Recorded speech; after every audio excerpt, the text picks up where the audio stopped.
Hi, good afternoon. Thank you all for joining us. This is Seema Chowdhury. We are just going to start in another 2 minutes. Shalini, are you there?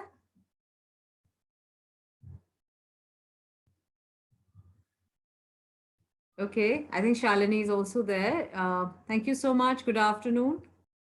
We're almost ready to start this.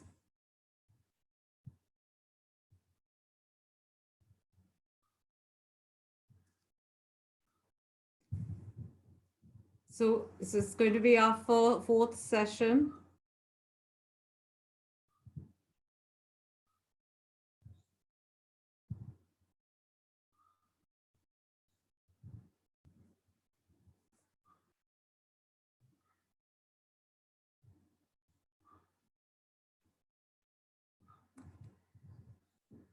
Hi, Shalini, are you there? Hey, hi, Seema. Hi. We'll just start in another 2 minutes.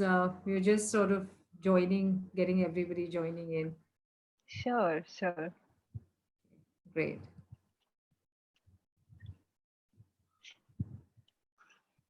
So it's been almost 20 days after we are meeting again on another online webinar. Yes, yes. I think it was it felt like it was just 2 weeks ago. But yeah, Yeah, time is behaving rather strangely these days.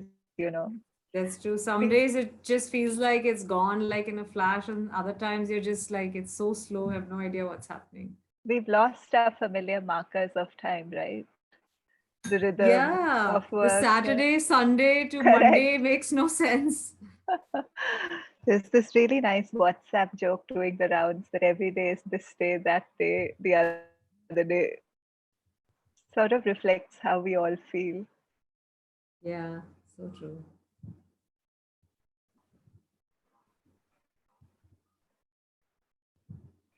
So some of the people here, Shalini, this is the fourth day for you, but for some people, they've been joining me for the last 3 days.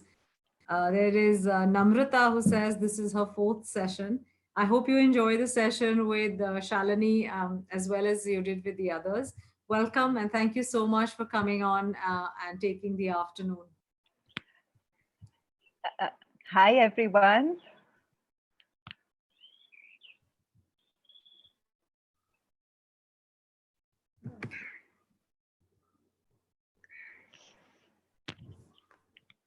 Okay, thank you for joining in on the.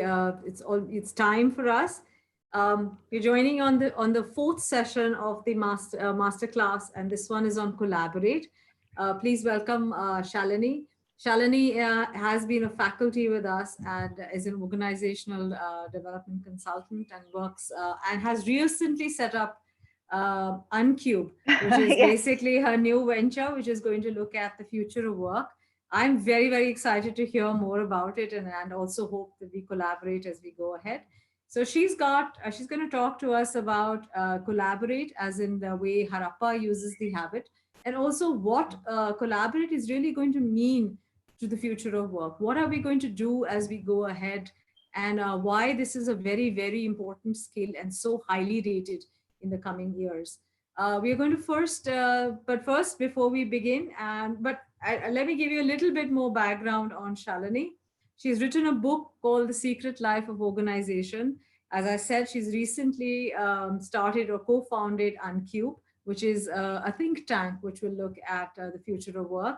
Shalini is a graduate of the Indian Institute of Management, Ahmedabad. She holds a PhD from UCLA and is a global fellow at the Wharton School. She's previously worked with the Deutsche Bank, Escorts, and many other organizations. All right, let's quickly look at the agenda today.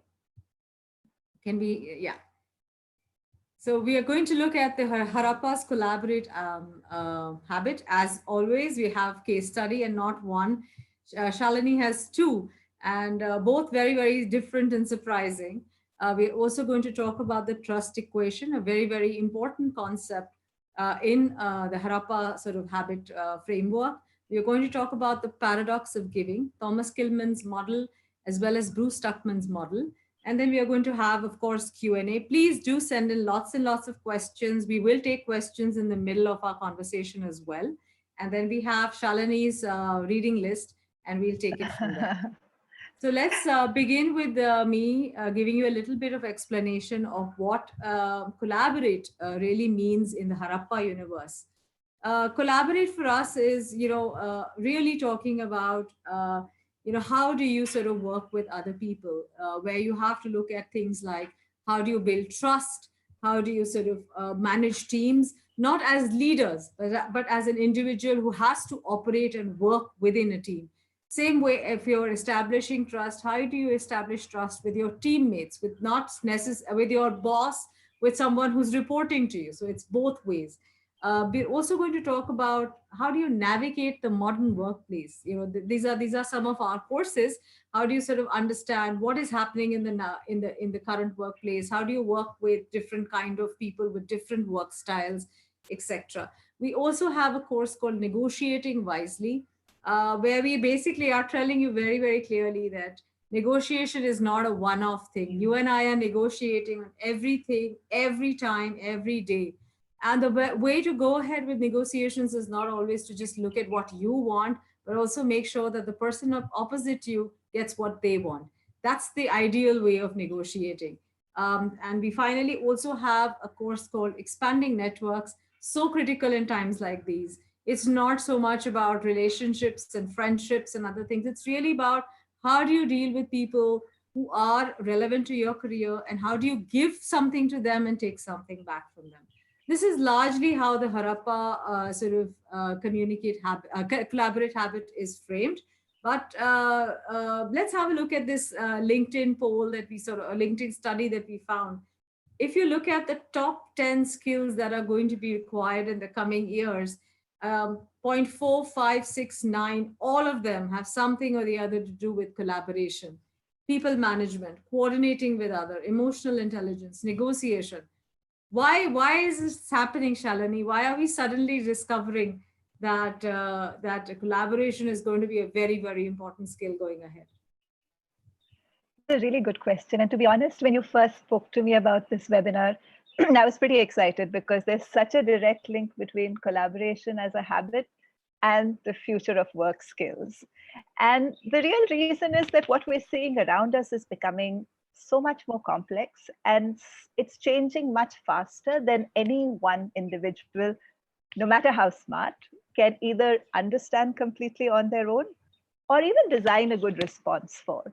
So we're seeing this across industries, across fields. I mean, just take a look at what's happening to us now, right? With so many businesses disrupted so suddenly.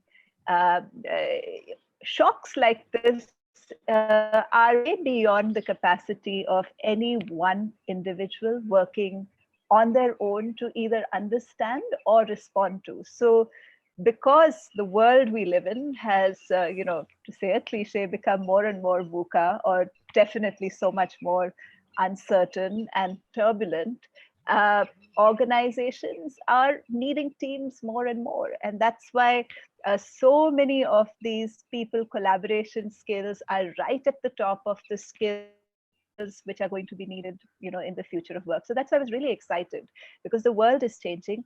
Okay. When the world was simpler, if you like, you could divide work very neatly. And, Okay. say 20, 30 years ago, job descriptions were really the rage, where you could, just list out what the person had to do and set very neat KRAs, which would stay for a year.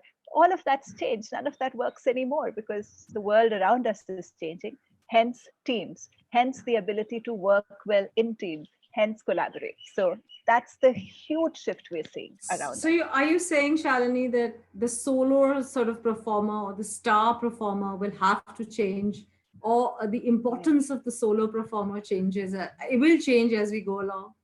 The solo performer will need to also become a collaborator. Wow. Okay. So that's So a there. huge shift. So you had an interesting case study to sort of, or basically an interesting example of how this has. Yeah. Okay. Anyone wants to take a guess at what Shalini is going to talk to us about? Why do we have, who are these people and why do we have them on the screen? Anyone wants to tell us in the chat box? What are we trying to tell you? Okay, somebody says team building.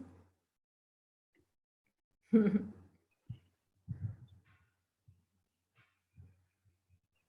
world is about collaborative efforts, power of collaboration, collaboration between scientists and teams. Shalini, you want to take over and tell Yeah, us what was the purpose of bringing this it's in? so interesting. See, many of us, I mean, certainly me, when we were growing up, we had this image of, people like Einstein, Newton, who were these visionaries who managed to create breakthroughs in science which fundamentally changed paradigms, and which they did, by the way. But if you look at scientific discoveries over the last decade or so, you'll find that there are very few which are truly solo. In fact, this has created a huge controversy in the world of science because so many people say that now the Nobel Prize for Science is outdated because the Nobel needs to go to the team which is working. And the rules of the Nobel finally are that you can't give the prize to more than 3 people for the same piece of work. And I mean, I was shocked when I heard, but many of the major discoveries which have won the Nobel Prize have actually got co-authored papers with more than 5,000 people behind it. So that's Wow. the size of teams which is creating breakthroughs of today. And that follows the fact that, the more complex a discipline becomes. We were speaking about complexity of the world, but this is equally true of complexity of disciplines. The science of today is not the science which Einstein encountered, for instance. So the more complex a body of knowledge becomes, the more you need a team for any real discoveries to happen. And that's really what it is about. So we are seeing more and more, it is scientific teams of hundreds and thousands of people who are creating discoveries, which in the end win the Nobel Prize, creating a Okay. huge stir because many people feel it's completely unfair. So that's just an example of how far we've come from just the solo star who could think of it at the top of their head to now a team very systematically working at a problem. I mean, who knows, even if that time there were solo stars or there was just so many people working behind them and we didn't really know that. So that's Possible. that's for history to tell us and Yes. other things. So let's so when you start working in teams, there must be some things, two, three, four things that you have to sort of keep in mind to Yeah. sort of get going. Yeah. Should we check what our participants think about what they think is like the really critical thing for teams to survive? Should we try out a poll? And while you're just setting that poll up, one of the things I wanted to speak about is that the example we took was science. But to be honest, this is true across the board, even when we look at organizational teams. And I've quoted some of the studies which we've taken a look at. Uh, the average performance of teams seems to be better than the performance of the best individual, more than 90% of the time. So as Say the that again, world, Shalini. I didn't get that. Say that again. You were the saying, outcome of mhm. the group or the team outperforms the best individual within that team over Okay. 90% of the time. And you said there's a study there that tells us this. Yes, yes, there is. In fact, there are several studies, and there's this. Many people who've been in the LNOD world may have been familiar with survival games, and Human Synergistics is, of course, the organization which designed this, and they have a huge repertoire of survival games. And if you look at their research as well, and if you've played the game yourself, you'll find that it's surprising because when you participate in an exercise like this, you're not sure that the team is actually going to come at an outcome which is going to be any better than the smartest person because the process feels very messy. It doesn't feel like you're necessarily getting somewhere all the time. Yet when you look at the actual outcome, it outperforms the best individual by a huge majority. So the reasons why teamwork and collaboration really fundamental to the way the world is shifting. Okay, I think we can end the poll now. If you can see the results, Shalini, trust seems to be one of the most important element The other two are, I mean, managing conflicts, and I'm surprised that people think that managing conflicts is not is probably didn't come up more ahead. But interesting. Why do you think trust is one of the most sort of important elements of this, Shalini? I Any? must say that the audience is really smart, because that is the case. I mean, all of us would have participated in team exercises or been part of some work team where we felt that there just wasn't enough trust in the team for anything good to come out of it. Okay. So it's one of those ironies that you think your teamwork is about the work, but actually, it's first about trust. And we assume that when we're going to jump into the work automatically, trust will happen. Sometimes it will, sometimes it won't. Study after study, including this massive study by Google itself, when Google studied its own teams to, uncover what is it that makes teams much more successful, says it's trust, it's psychological safety, it's a sense of belonging or not, which determines whether the team's actually going to come up with something amazing or not. So you have a very Shalini, smart audience. I'm going to ask you something which is a question that many of the young people and generally people believe that trust is something instinctive. Either I trust you or I don't. I mean, how can trust play such an important part? Can I? I mean, if I don't trust you, what do I do? Can I really find a way to start trusting you? I mean, isn't that like a long shot? Shouldn't we rely more on, like, this person has more experience, or this person can give, has it has such a big persona, or whatever it is? I mean, why trust, Yeah, and can we really build it? it's a really good question. And, in that sense, I love your framework of the trust equation, because that really speaks to what we can do in our individual capacity. Now, uh, what can we do so that people are more inclined to trust us? That's what this looks at. I can quickly explain the trust equation. We've been using it in our establishing trust course, and it's, of course, Shalini will talk more about it. It's essentially credibility plus reliability, which is and plus openness. Openness, essentially, the ability to listen to other people, the ability to be vulnerable with other people, to be able to share what's important to you, and low self orientation, essentially to be able to put your interests behind the interests of the team, which doesn't mean that you're sort of letting people walk over you, but more like you keep the interest of the team or the goal or the mission a little higher than just letting everything be about you. That's how we sort of explain this. Shalini, you want to tell us a I little love bit this more about? equation. I love this Okay. equation because it's one of the most succinct ways to begin to create trust around yourself. So let's say we are starting with ourselves, right? When we enter a team, how do we create trust around ourselves? Some parts of this actually are maybe easier to understand than others. Certainly, credibility, do you know what you're talking about, seems very obvious, right? Like you mentioned, just before we spoke about the trust equation, shouldn't we trust someone who knows something? So, absolutely, credibility speaks to exactly that.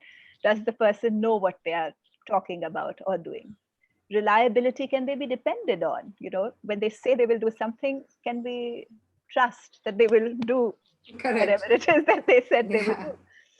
The two which are interesting because they aren't necessarily about the task, but about the interpersonal connection, Okay. is what you call openness and what I call intimacy, or what the equation, the original, speaks about as intimacy, which is, do I understand you as a person? And intimacy works in very interesting ways. So, some people might argue that the reason why, a very popular explanation is that the reason why the American president George Bush got elected at the time he did was because people felt they could have a beer with him, which feels like, what a silly reason, right? But in a sense, no, because he was relatable. And Okay. intimacy is about, do I understand you? Do I get you? Do I get you? And it adds that special interpersonal chemistry piece, which we all know is there, but we don't necessarily, we aren't maybe comfortable even acknowledging it or speaking of it many times. So we focus on the credibility, knowing our stuff. We focus on being dependable. But this equation acknowledges that there is this intimacy. So in a sense, it makes the argument for being more authentic, if you like, at least letting people see who you are and not Okay. being as guarded about who you are, so that you can build a human to human connect. The other Before part, you go to self-orientation, I'm getting lots of questions. Some of them are asking us, can you explain the difference between credibility and reliability more clearly? oh, okay, sure. So credibility is, should we believe you? Do you know anything? So for instance, if I did a master class in physics, I would have zero credibility, right? You would like, I have no, I have nothing to do with the discipline. So I would very obviously have zero credibility. That's not the only thing. I can think of a million master classes where I would have pretty low credibility. I may still be very reliable and turn up at exactly the time which I was supposed to turn up and do my homework and do everything else that I said I would do. So credibility is, do I know whatever expertise is supposed to know? Reliability is, can you depend on me? So like when Seema asked me to come for a meeting, will I actually show up or will I not show up? Will I Okay. have done whatever was supposed to be or expected? That's what reliability is. So both are very important, by the way. It's not that they should be underestimated. They're both extremely important. And when you're starting out your career, building credibility, reliability are actually, I would say, very easy. Easy sounds wrong, but very logical first steps. You have to Okay. know what you're talking about, and you have to be able to deliver whatever people expect you to deliver. But the So you're equation saying gets if you're interesting. starting out and in either a team or in even in your career, it's very important to start ramping up or building your credibility and reliability before you start looking at the other two. Is that, have I got that correctly? Well, I don't know. I don't know if I would go so far and say sequential, but certainly the first two are like table stakes, right? Okay. If you're not going to do what you said you're going to do, if you don't know anything about what you're talking about, there's no trust which is going to happen. You still might, sometimes get elected somewhere, but it's really hard for trust to happen. So, I mean, it's very intuitive in a sense, right? I'll trust you if I feel, okay, you know what you're talking about, so you have credibility in my eyes. I think you have subject matter expertise, you know your substance, you do what you say you're going to do. And then the interesting part of the equation is, do I understand you as a person? So that's what intimacy, do I kind of get you as a person? Do I sort of feel, yeah, Two I get you. questions I'll take again very quickly. Yeah. Interesting. This is trust once broken, can it be rebuilt? And can you build trust from day one? Very good questions. I think trust can be rebuilt, but I think it's much harder. It's easier to, right at the start, work on establishing trust. And see, this is where it's really helpful. Like many people in our audience, some might even be at early stages of your career. So knowing, for instance, just this one trust equation, frankly, can set you off very beautifully for your career, because it'll make sure that when you enter any collaborative situation, be it your team, be it your workplace, larger organization, just keeping in mind these four things, you won't go terribly wrong. Okay. It's that powerful. uh, it's, so to answer your question, sorry, coming back to that, it's harder to repair trust, but if people show that you understand what you've done wrong, and you can demonstrate shifts that are dramatic enough for people to observe, you can win trust back. It's a little harder. And the second question was, Can trust be built from there was day? a second question.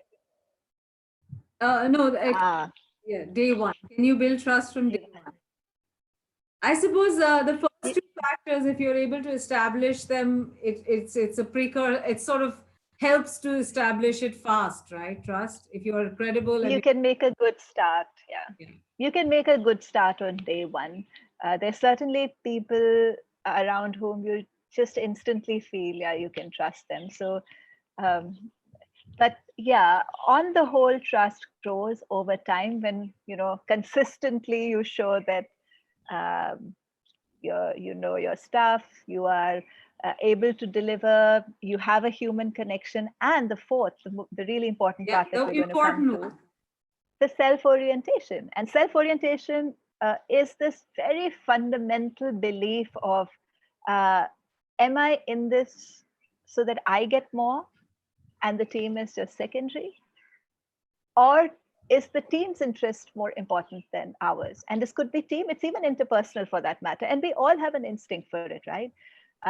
So we trust a person if we feel that that person is um, cares about our well-being. But on the So other you have hand, a very interesting idea around the self-orientation piece, where you talk about the paradox of giving. You explained this to me. Can we have a look at that? so uh, there's this book by Adam Grant. It's called Give and Take, and it's a must read, I would say. Uh, it's a must read because it turns on its head so many ideas we have about whether we should, particularly in the professional world, uh, how much should we give and how much should we hold back. So he speaks about people having three different kinds of orientations, if you like.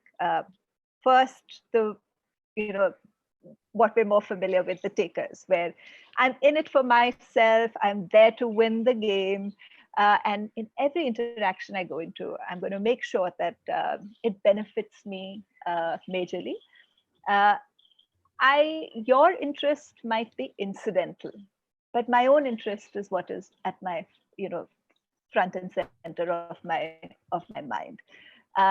Now, we've all met many takers, and obviously, in the self orientation equation, their self orientation is low, which is why it helps us understand why, their self orientation is very high, which is why our trust sometimes for them is low, because we can instinctively feel that even when we're working with them, our own interest is not terribly important to them. So we know that we come across a lot of takers.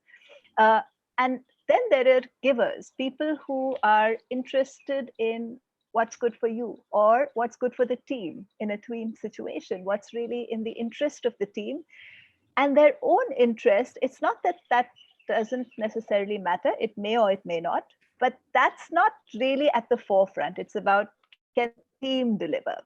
And he looks at this paradox because when we enter the professional world, I think many of us learn the first decade or so that, oh no, we have to be completely aggressive. This is whatever else we knew before we entered the workplace is no longer relevant. This is a dog eat dog world.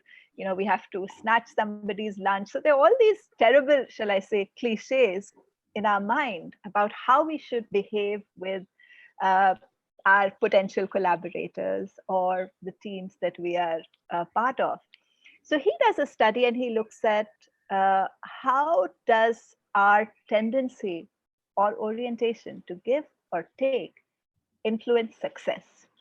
And Okay. what he finds is very interesting. So All the takers are on the top. I mean, takers do well, as do Okay. matchers, though. Matchers do really well. So matchers Okay. is tit for tat, essentially. You do me Okay. good, I do you good. You scratch my back, I suppose. But in many professions, the people who are absolutely at the top are actually givers, which is the paradox. That is not what you would expect.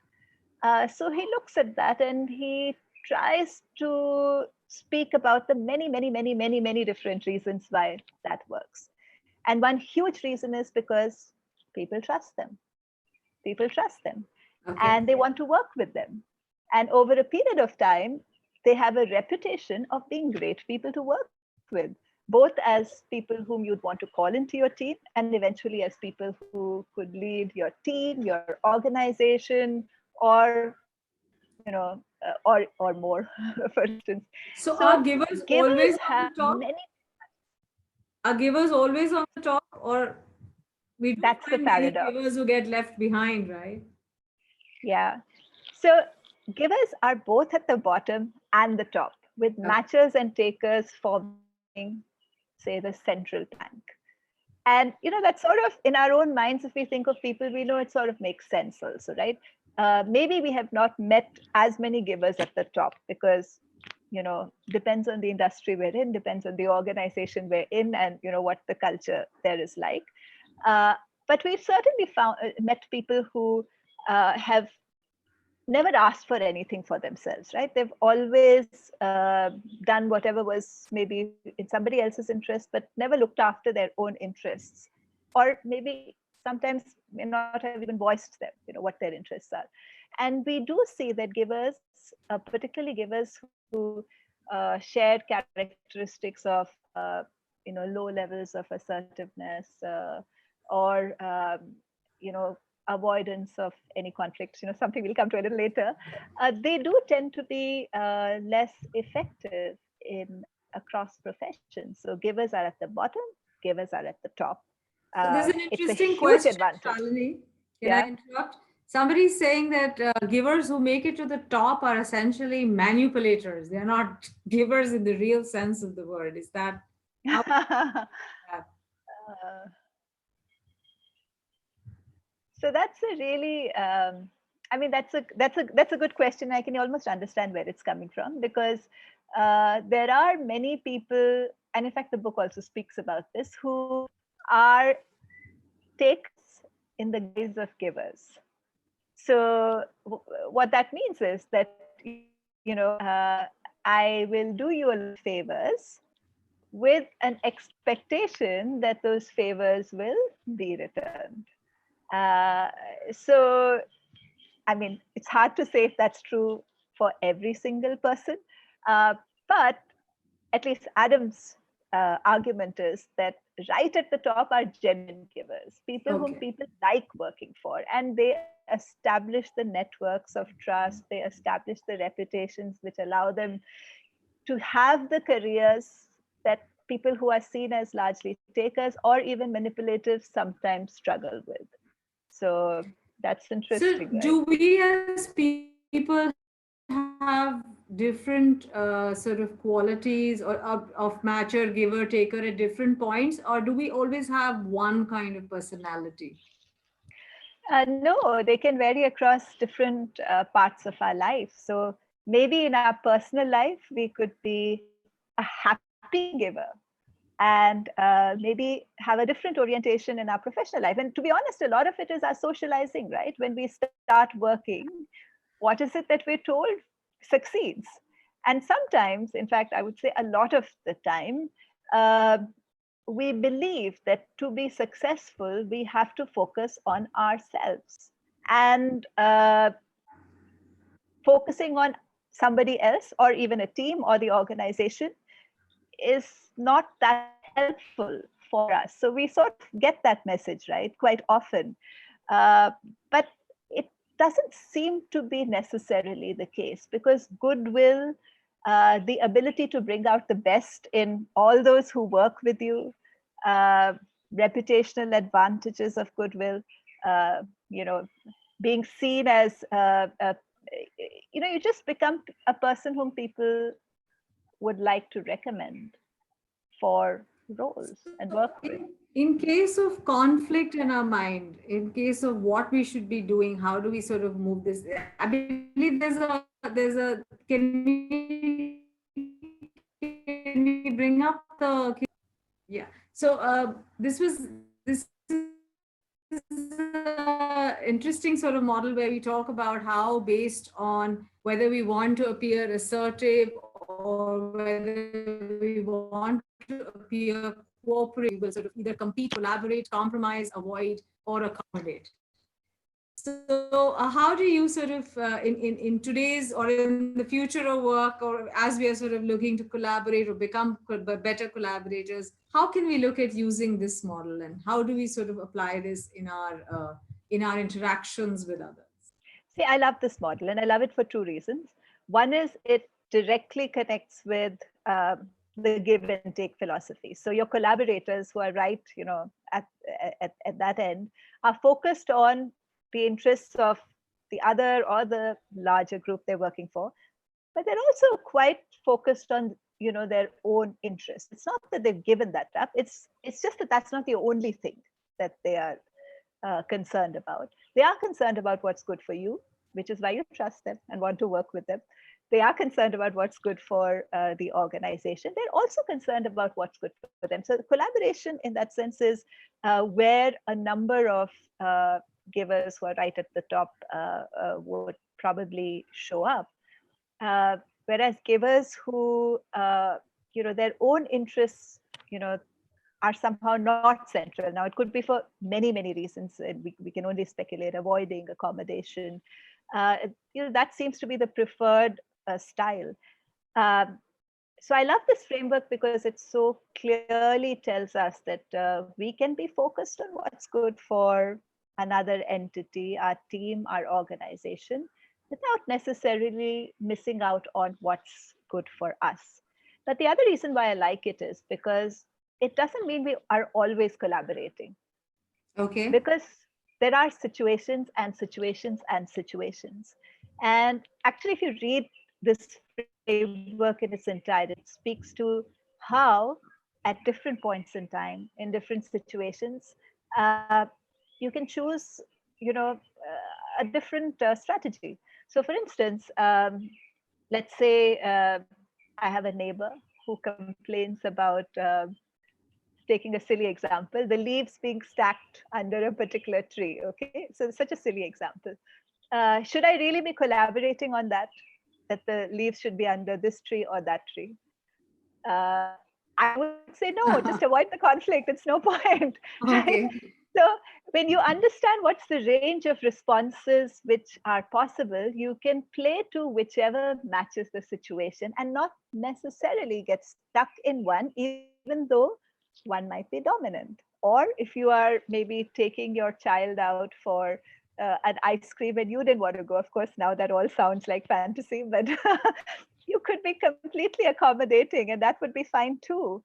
So they're all fine in different spaces, and just understanding the range available to you is very helpful. And the reason why this is so helpful when you're developing the collaborate habit is because collaboration, as it plays out, is a pretty messy affair. True. It's so easy to do something on our own, right? I think of it, I do it, job done, no conflict, no stress, etc., right? That's why many of us love solo work. uh, on the other hand, when we're working in a team or a group, it's never like that. I mean, it's never like that even with people whom we trust. I might think A person, the other person will think B and someone else will think C, or right. That's what makes a team good, because these multiple perspectives will Okay. eventually produce a good outcome. But when you're in it, it's not that it always feels like that, right? It feels stressful. It can feel stressful, at least depending on how the conversation goes. So understanding this range of responses even within your team setting allows you to make choices of, okay, is this a big enough competition of ideas which you have to get to the heart of and find a solution that works for everyone? Or is it fine to say, listen, it's okay, you can do this. It's fine, At and this do it point, your way. I wanted to bring in this very interesting thing that we had discussed, which was about solo performers or stars, or that one person everybody looks at.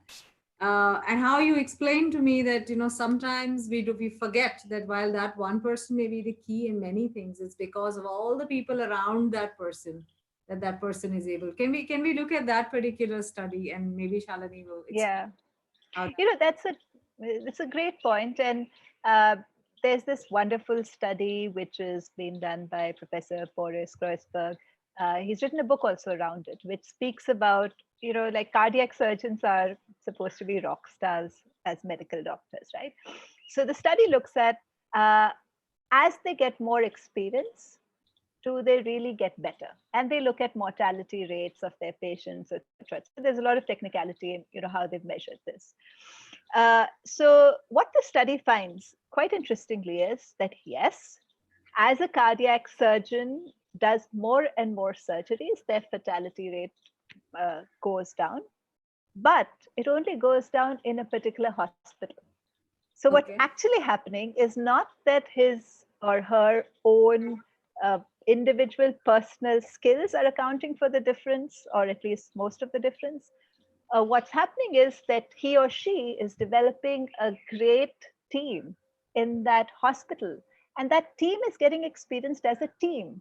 So those are actually teammates which are transferring to what you would ascribe to the cardiac surgeon, right? You will ascribe the fatality rate to the cardiac surgeon, not to the nurse, not to Not to the the team. Okay. other medical staff which is with Okay. him. But what's actually happening is that the team is getting better. And so he speaks about this paradox that a lot of performance that we ascribe to an individual, of course, the cardiac surgeon is doing the surgery. Of course, he has skills, no doubt about that. But it's not just him. Along with his being or her being a superstar, she has now a team which understands her and is able to work well with her. So that's really the interaction which is taking place. And Seema, that speaks to your point about, is it this individual superstar? Is it the team? And going ahead, as the world we're working in is so much more complex, of course, we have to bring in our own individual personal skills. But that's only part of it. A large part of it is how well are we going to work with our teams and how strong are our teams going to become. Okay, let's move on quickly to our last thing, which was again, what happens when somebody is taken out and from like a very high performing team or joins a new team. This is a very interesting model that we also teach in our managing teamwork course, which is called the Bruce Tuckman model, which says that every new team or every person who joins a new team will find that they go through these four stages, something called forming, when the team comes together, whether it's a completely new individuals coming together or that one person being inducted into the team. There will be some sort of storming, some sort of arguments, fights, not sure this is working, what is happening. From there, it normally moves to a point where the team itself decides certain rules, or that person figures out what are the rules in the team and sticks with it. And that's when it moves to a high performing team. Shalini, will this still hold true as we go ahead? Is this something that will change, or do you think this makes sense? And this is something that, if we are aware of, we will find it easier to settle into teams and figure out how to sort of make the environment work for us. Absolutely. Actually, understanding this helps you more skilled when we enter a team. And I mean, if we think of it, it's absolutely, at one level, it's common sense, right? That you have, in your case, you've got four boxes, so a bunch of four individuals who have been assigned to a particular team and have come together. All four are going to come at it from four different places, hopefully. And they will bring a different perspective, they'll bring a different set of ideas, not just on the task, but on how conflicts should be resolved or how decisions should be made. So you are, without necessarily being aware of it, you are discussing this at two levels. You're discussing the task itself, whatever the task you've been assigned to, say create a great course, but you're also resolving conflicts on what do we do when we don't agree. So you are operating at both those levels. And because you're going to have when a team is formed, 4, 5, 6 people coming at it from different places, there is a time when you don't know what your decision rules are going to be. And it is, you know the storming stage is a stage in those decision rules becoming clear. And it isn't as much about someone putting them on a piece of paper. It's they implicitly get decided. Sometimes they get decided in positive ways, which is when the group truly comes to a conclusion that everybody is satisfied with and works for everyone. Sometimes it can also be dysfunctional, where it lands up being okay, this is the view, X is what we're going to do, everybody else just get on with it, right? Either way, you've set the norm, whether you're aware of it or not. You've set the norm. and you've sent very important messages for, in our particular team, this is the way we discuss topics, this is the way decisions are made, etc. Now, once those norms are set and your team sort of is ready for actual performance. Of course, if the norms were decided in a manner that's healthy, where different people had an opportunity to discuss, debate, and come to a resolution that everybody felt at peace with, then you're going to have a high performing team.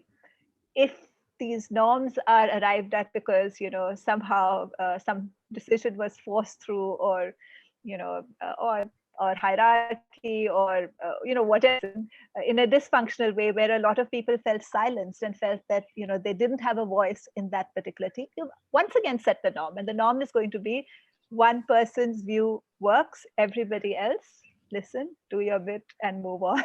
So either way, you would have set a norm, and you would have performed, your team would have performed either well or not so well. So that's really at the heart of it.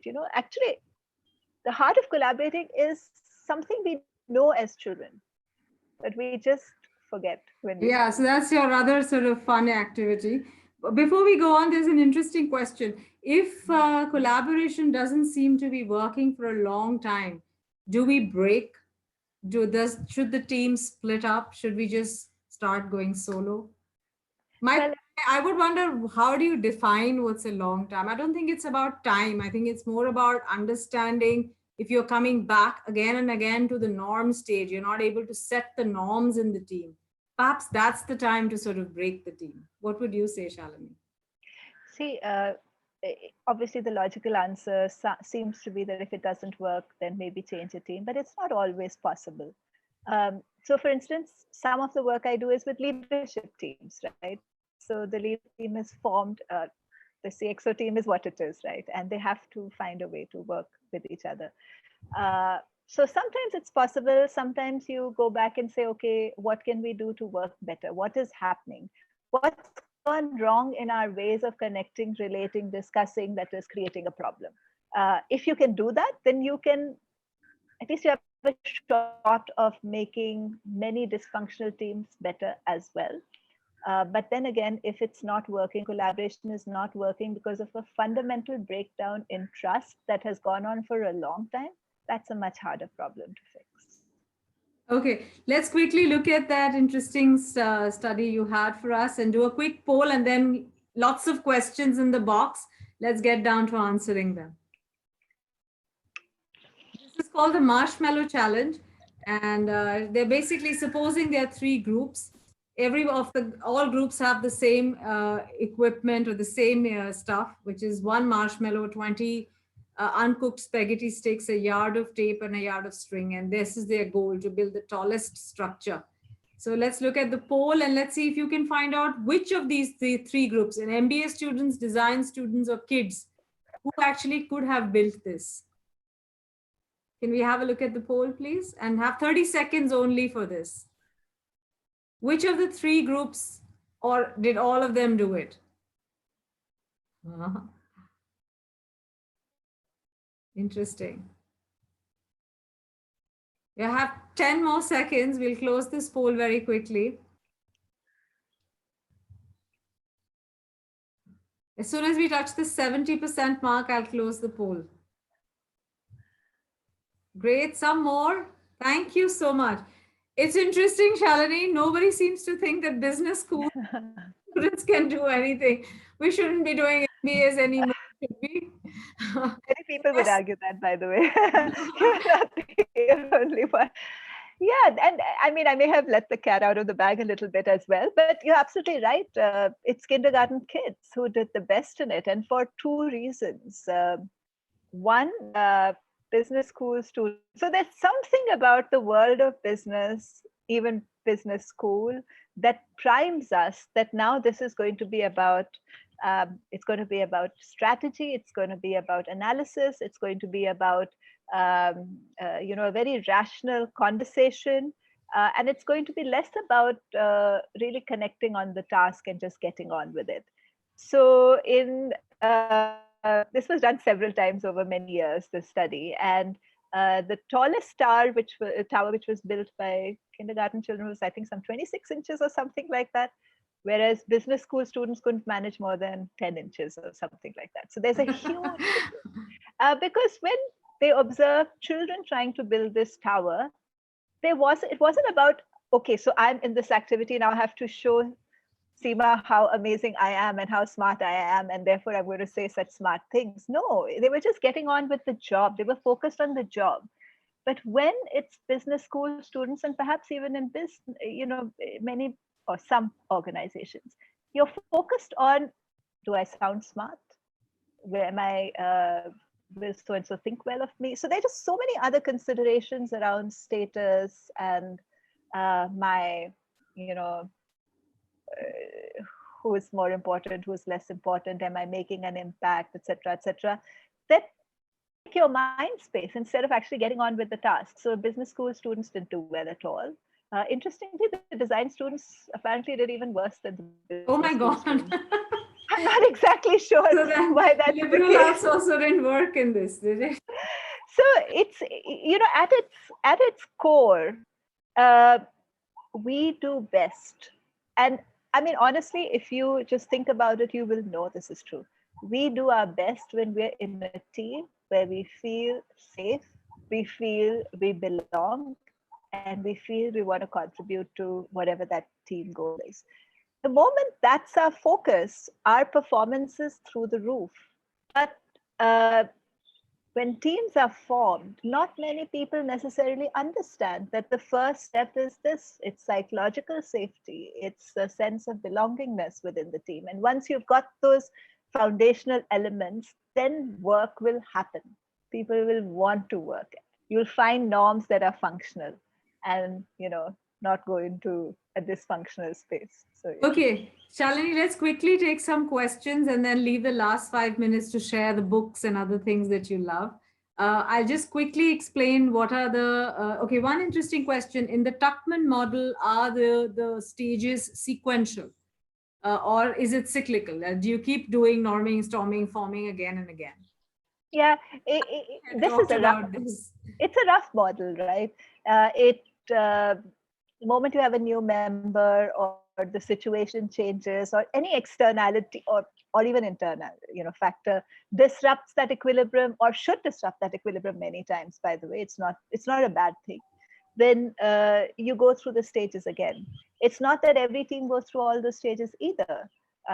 For instance, there have been studies of what happens when you have say an ER surgery in a new hospital where staff who've never worked with each other need to perform, from first minute, right? And they've seen that people who have very strong professional norms, by professional norms I mean, say if you're an anesthetist, you know what you have to do in that profession. If you are, say, I don't even know what are the different specialties, but you have a very strong professional orientation and you know how that connects with others, you can get into the performing stage really, really quick. So it's not that every single team goes through all of these stages. Sometimes those stages can happen also really, really fast. Like, um, maybe management training group, somehow you just got together and by the end of day one, you were at a performing stage because you had a project due next week. Maybe that also happens. But this is a common sequence because it's just how competing ideas come together and then find resolution. So there's a very interesting question. I don't know if there was a question or if they were just, when we were talking about teams splitting up. So it's like, maybe the two people who couldn't find a collaboration point and couldn't continue in a team was a Leander Pace and a Mahesh Bhupati, where that split could have happened, or the script writing duo Salim Javed. Interesting. Yeah, I don't know. Maybe at some point we should do a case study on that and find out what exactly happened in their team. Okay. I just want to also ask you another interesting question. Can a selfless giver in a workplace harm the team by being too agreeable?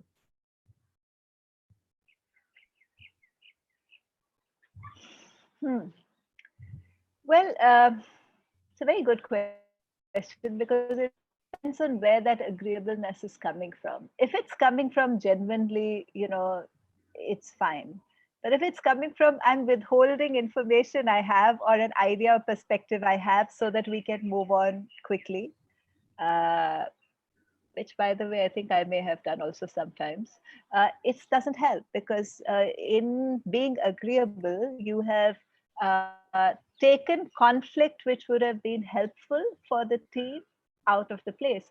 So here's the thing, conflict feels stressful, which is why many people hesitate with collaboration. It is stressful, let's agree. I would love everyone to always agree with me, but if they did, then what's the point in having a team, right?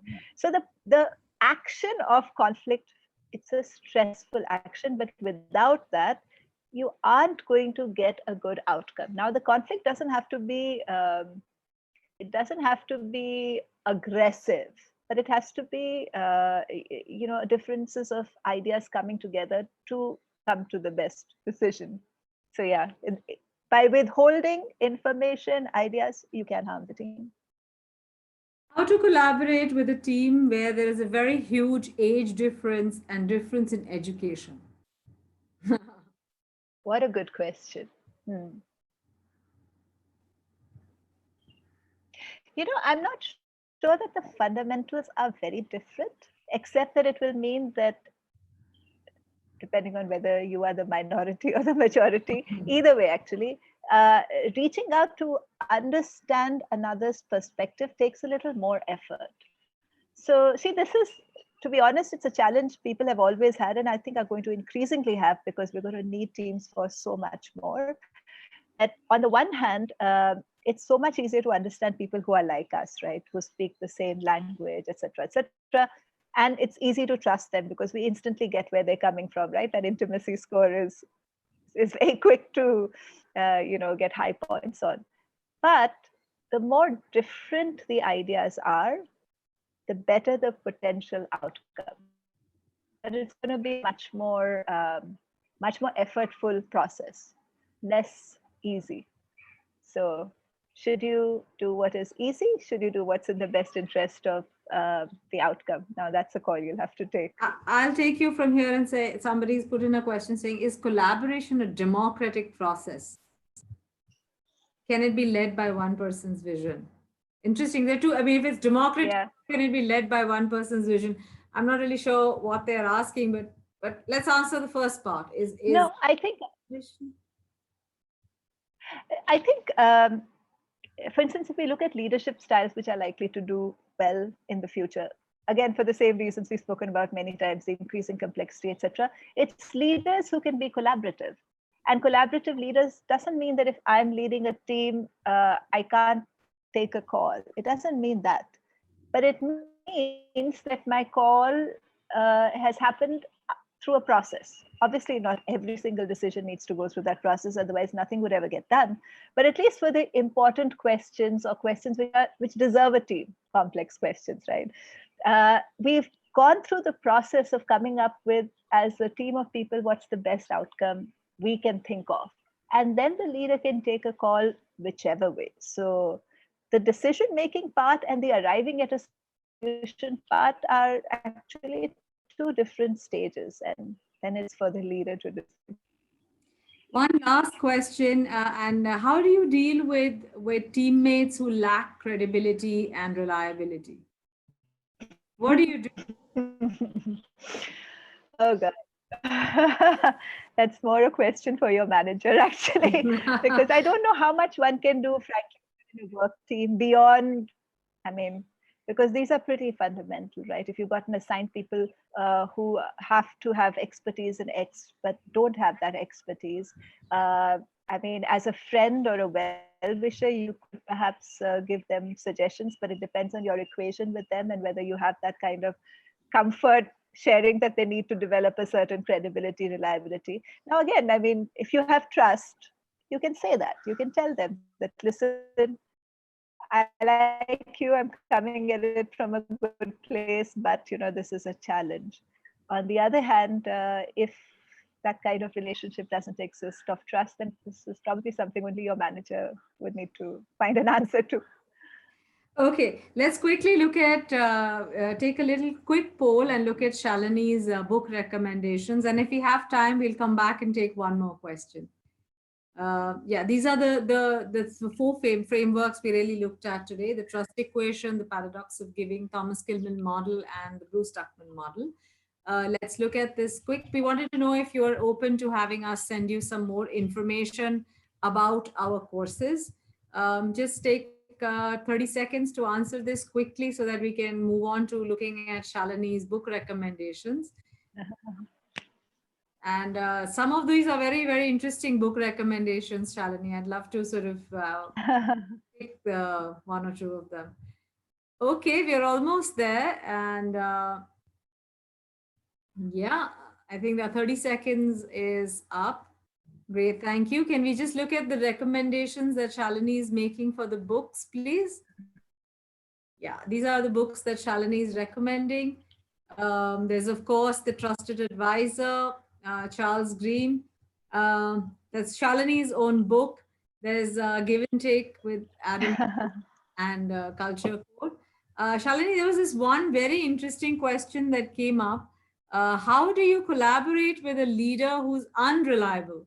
Can I request you to take this one last question before we sort of wrap up for the day?